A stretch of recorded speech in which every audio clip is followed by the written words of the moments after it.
Good morning friends, I'm S.A. Raju from Caroman. We are into multi-brand car repair service, body shop and detailing business. We are a 11 years old company in Hyderabad. Today I want to bring it to your notice that life of the car engine. Life span ఎంత ఉంటుంది, car engine life span ఎంత, how many kilometres అంటే మీరు car కొనేటప్పుడు అడుగుతారు ఈ engine life ఎంత అండి, వాళ్ళు అంటారు 3 lakhs 4 lakhs or 5 lakhs something. But నేను ఒక 20 years నుంచి ఈ ఫీల్డ్లో ఉన్నానండి. చాలా తక్కువ మంది కస్టమర్స్ కంపెనీ ఇచ్చిన లైఫ్ స్పాన్ వరకు ఆ ఇంజిన్లు ఉంటున్నాయి. కారణం ఏంటి?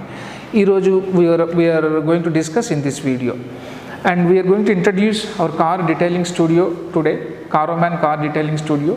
ఈ Caroman car detailing studio లో ceramic coatings, paint protection films, Teflon coatings and interior detailings we are going to do. Kindly, if there is any enquiries, kindly log on to our website. Thank you. And we are going to discuss about what is the capacity of the engines, how many kilometers it's going to cover, why it is not covering. Today's topic is we want to know why all the engines are not giving to the fullest of the lifespan. So friends, ఈ engine గురించి మీకు ఒకటి చెప్పబోతున్నాను. What is it? యాక్చువల్గా ఇది engine overhauling చేసాము. ఇది i20 car. ఈ i20 కారులో ఏం జరిగిందంటే కస్టమరు 1.5 year నుంచి ఆయిల్ చేంజ్ చేయించలేదు. ఎందుకంటే ఆయన తిరగలేదు, బికాజ్ ఆఫ్ ద లాక్డౌన్, ఇంట్లోనే ఉంది కారు, ఆయన తిరగలేదు. ఆయన విజయవాడ నుంచి స్టార్ట్ అయ్యారు. విజయవాడ నుంచి కరెక్ట్గా రామోజీ ఫిల్మ్ సిటీ దగ్గరికి వచ్చేసరికి వెహికల్ ఇంజిన్ సీజ్ అయిపోయింది.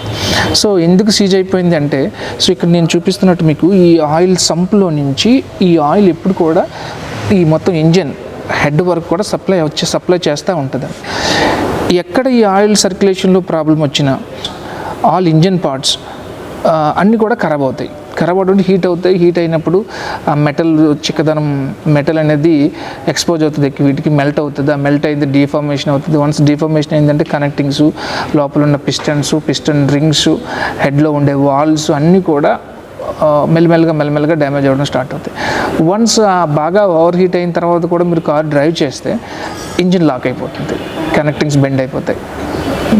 సో బేసిక్ థింగ్, మన ఇంజిన్ లైఫ్ స్పాన్ గురించి మనం కేర్ తీసుకోవాలనుకుంటే use the best oil and change it frequently అంటే every 10,000 kilometers or at least 1 year, whichever is earlier. ఇలా చేసుకోవడం అవుతుందంటే మీకు ఇంజిన్ లైఫ్ మ్యానుఫ్యాక్చర్ 3 lakhs ఇస్తే 3 lakhs వస్తుంది, 5 lakhs ఇస్తే 5 lakhs వస్తుంది. మన ఇంజిన్ ఆయిల్ విషయం టైమ్లీ ఫ్రీక్వెన్సీ అంటే అట్లీస్ట్ ఓకే, ఒక 100-200 అటు ఇటుగా ఉన్నా పర్వాలేదు, కానీ మళ్ళీ 10,000 15,000 18,000 అట్లా తిరగొద్దు. 1 year అయ్యింది కదా, మనము యూజ్ చేయలేదు కార్ని, ఆయిల్ చేంజ్ చేయొద్దని మాత్రం అనుకోవద్దు. అస్సలు నెగ్లెక్ట్ చేయొద్దు. Oil changing it's not cost much అండి. మీరు 15W40 ఆయిల్ వేసుకొని i20 సర్వీస్ చేసుకున్నారంటే మ్యాక్సిమం 4,000-4,500 అయిపోతుంది. అదే సింథటిక్ ఆయిల్ పడితే ఇంకొక 2,000 rupees ఎక్స్ట్రా అవుతుంది. సో ప్రిఫర్ సింథటిక్ ఆయిల్స్, ఎందుకంటే ఈ మోడర్న్ ఇంజిన్స్ అన్నీ కూడా చాలా సెన్సిటివ్గా ఉంటాయి, హీరో నామ్స్ ఉన్నాయి కాబట్టి ఫుల్లీ సింథటిక్ ఆయిల్స్ వాడుకుంటే life span of the engine ఇంటాక్ట్గా ఉంటుంది. మీరు పెట్టిన డబ్బులు, ఇన్వెస్ట్మెంట్ కార్ మీద ప్రొటెక్షన్ ఉంటాయండి. Thank you. Signing off your S.A. Raju, and please subscribe our channel for more videos. Thank you very much.